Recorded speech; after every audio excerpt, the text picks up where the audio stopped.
Hi friends, welcome to my channel. ఈరోజు ఈ వీడియోలో నేను చూపించబోయే రెసిపీ చాలా మందికి చాలా ఇష్టమయ్యే ఉంటుంది. అదే అండి స్ట్రీట్ స్టైల్ పావ్ బాజీ. దానికోసం బాండీలో కొంచెం ఆయిల్ వేసుకొని జీలకర్ర, టొమాటో, ఆనియన్, పచ్చిమిర్చి, క్యాప్సికమ్ ఇవన్నీ వేసేసి ఉప్పు, పసుపు వేసి బాగా మెత్తగా ఉడికేంత వరకు మగ్గనిచ్చాను. 2 మినిట్స్ సిమ్లో ఉంటే మగ్గిపోతుంది. నెక్స్ట్ ఒక స్పూన్ అల్లం వెల్లుల్లి పేస్ట్ వేసుకొని అది కూడా పచ్చివాసన పోయేంత వరకు ఉడికిన తర్వాత మనకి పావ్ బాజీలో కావాల్సిన వెజిటేబుల్స్ అన్నీ నేను ముందుగానే కుక్కర్లో పెట్టి 4 విజిల్స్ రానిచ్చి మెత్తగా ఉడికిచ్చేసుకున్నాను.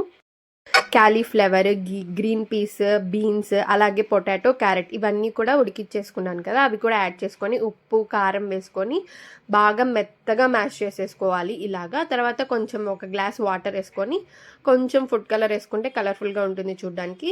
తర్వాత పావ్ బాజీ మసాలా, ఇది చాలా ఇంపార్టెంట్. సో పావ్ బాజీ మసాలా వేసి బాగా కలిపేసి లాస్ట్లో కొత్తిమీర గార్నిష్ చేసుకుంటే అంతే, కర్రీ అయితే రెడీ అయిపోతుంది. నెక్స్ట్ పెనం పెట్టుకొని కొంచెం ఆయిల్ వేసుకొని కారం వేసి బన్నుని 2 సైడ్స్ బాగా క్రిస్పీగా అయ్యేంత వరకు ఫ్రై చేసుకుంటే అంతే, బన్ కూడా రెడీ. సో అంతే అండి, సింపుల్గా ఈజీగా పావ్ బాజీ అయితే రెడీ. ఇంట్లో చేసుకొని ఎలా ఉందో కమెంట్ చేయండి.